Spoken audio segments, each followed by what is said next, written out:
Let's address this very, very important issue of, am I a coward for leaving the United Kingdom? Hey everybody, welcome back to the channel. I'm Paul. I'm 42. I'm a father. I'm a husband. I have been living and working abroad for more than 19 years after leaving the UK way back when. And today's video, I'm going to address not really some of those comments, but some of those opinions that are kind of like insinuating that us as travelers, us as foreigners that leave our countries for a better, brighter future are maybe cowards, or we're against the country, that we don't love our countries. Well, let me tell you something right now. I absolutely love my country, okay? Scotland for me is a wonderful, wonderful place. It's beautiful. I'm British too, okay? So I'm always going to be British. Will I ever go home one day? Well, never say never. But at this time, everybody, at this time, the UK is on its way down, it's on its knees, and it's getting no help from the government.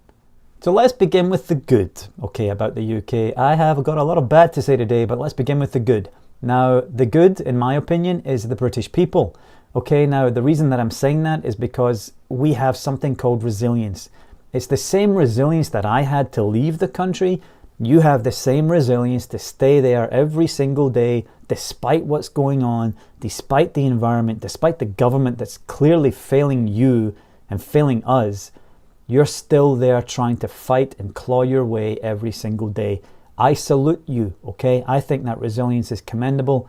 I have it too, okay? But my resilience led me out of the country, whereas your resilience is keeping you there. I think it's wonderful. Now, with resilience comes solidarity. As British people, I feel like we need to be one. To make a change, to make a real change, there cannot be this side or that side. There has to be one common goal.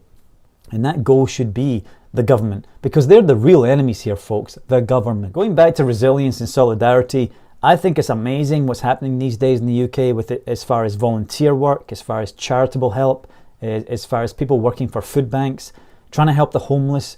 Right? These are jobs that are often ignored by the mainstream media and the narrative that they're trying to spew to you every single day. The real hard-working Brits, the resilience has to be respected, and so I do. Let's move on to some of the bad that I'm going to say. The biggest and worst is the government. Okay, the government of the United Kingdom are absolutely failing the British people. The amount of unrest that's happened in the past few years with changing leadership, changing parties, broken promises, broken policies. Everything about the government is, in return, a fair view of what the UK is today. Now, there's a lot of frustration by the British people. There's a lack of trust, of course, in leadership. I mean, who trusts politicians in this day and age? Who does? I have no idea. There's a lot of disengagement, the young people especially. There's a decline in popularity, and there's a lot of instability. That kind of mirrors the way the British people feel, the culture, the country, the future. Now, if we go to something next with the rising cost of living, okay, the cost of living crisis, as you'll all been led to believe by the news. Obviously, inflation is very, very high. The increasing energy prices, so all these energy prices going up, the inflation going up, the stagnant wages, right? The money that you're getting every single year is less and less and less and less. Each year you're not able to save. Each year you're spending more for the same thing. You have strikes, you have industrial action going on in the UK, you've got healthcare, you've got education, you've got transport, you've got infrastructure, right? The infrastructure. The really, really important people in our country with healthcare, with doctors, with nurses, with workers, with staff, with education that are supposed to try and teach our young generation coming up. They are entirely overworked and utterly overstressed, right? So it's the same with the healthcare, it's the same with education, and transport as well. The prices are absolutely incredibly expensive. Getting a train to London, for example, or even getting a train to Glasgow or Edinburgh probably costs you more than a flight to Europe, right? Which is absolutely insane. Now, education, you've got budget cuts, you've got teacher shortages, right? You've got pressure on teachers at all levels. There's a lot of our young educated teachers that are getting their education in the UK.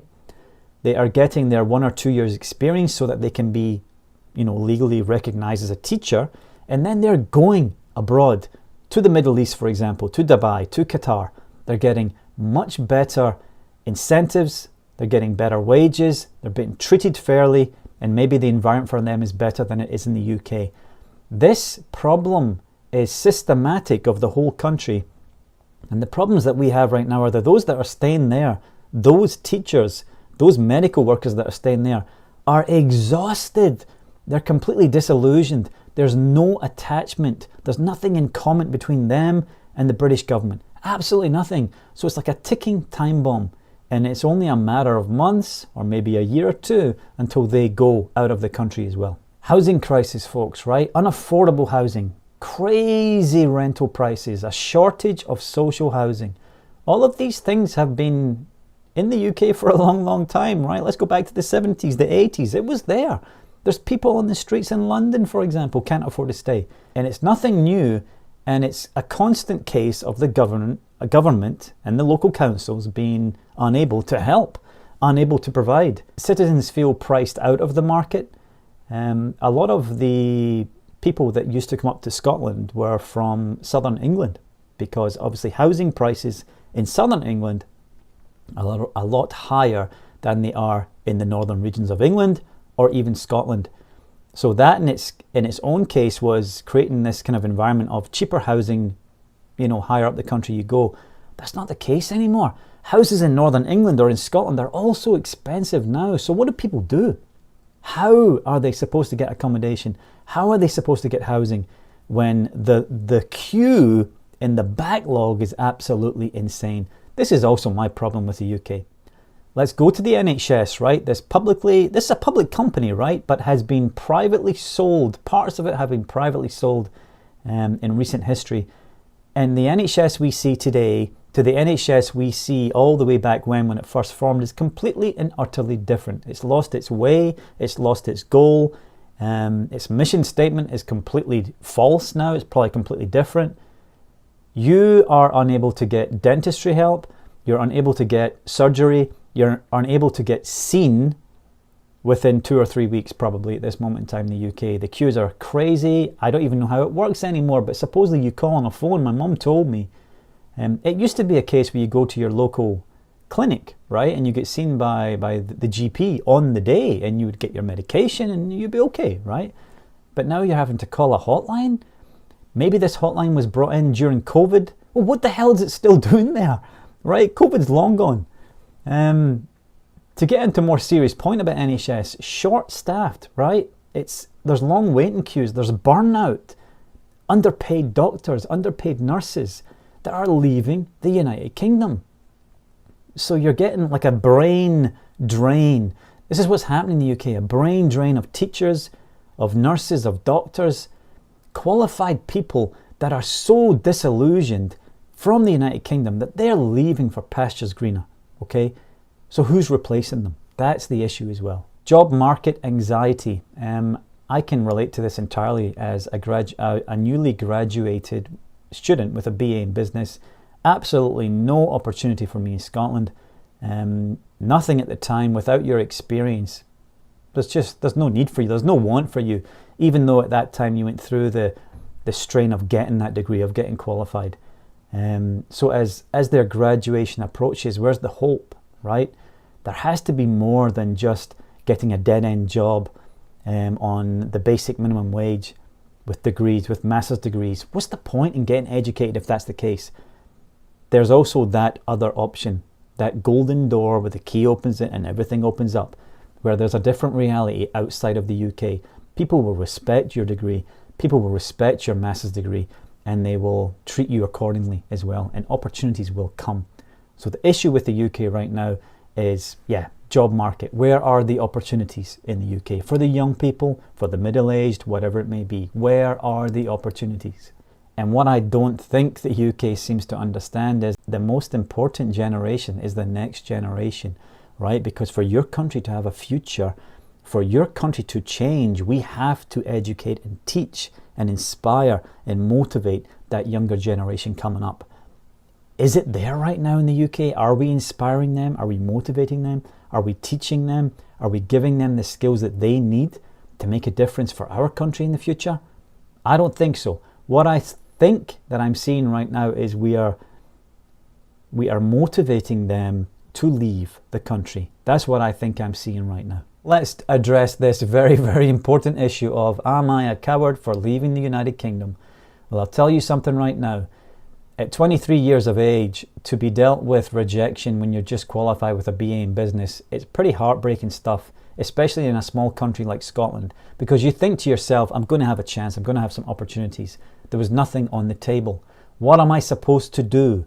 Am I supposed to go out in the street with a picket fence and fight my way all the way to Downing Street? What change am I making? What fight am I doing, right? Exactly. It's absolutely pointless. The government don't care. They have nothing in common with the British people. So at that moment in time, I took some courage within myself. I took that British resilience and I thought to myself, let's take a chance. Let's make a move, Paul. Nobody's going to help you here. You have to make your own change. Okay, so instead of dreaming for change or wanting change or waiting for change, I made it happen by going myself. So do I think I'm a coward? No. But on the other hand, do I think that you're a coward for staying there and putting up with this utter craziness back in the UK? No, I do not. I salute your resilience. I respect your resilience to stay and fight. But you have to remember there's two types of British people, right? There are the ones that want to fight really hard for their country, and there are the others that want to fight really hard for their country, but realize that they're not being listened to or not being recognized, and they just want to go, okay, and fight for themselves at that point. I would say I'm one of those. Does that make me any less British than you? No. Is my dream in the future to come back to Scotland, my homeland, and try and bring my family and like, you know, live there and prosper there? Well, of course it is. I absolutely love my country, and I hope in the future I can come back to the Scottish Highlands. That's my dream. Live off the land, try and save enough money. But at this moment in time, folks, with the issues that I've spoken about, it just doesn't look good. This channel is all about honesty, honest of opinion. I'll respect yours, please respect mine, and let's move on together as one British nation. Maybe that's the final change that we can make. Maybe that's the real change. I'll see you next time. Goodbye.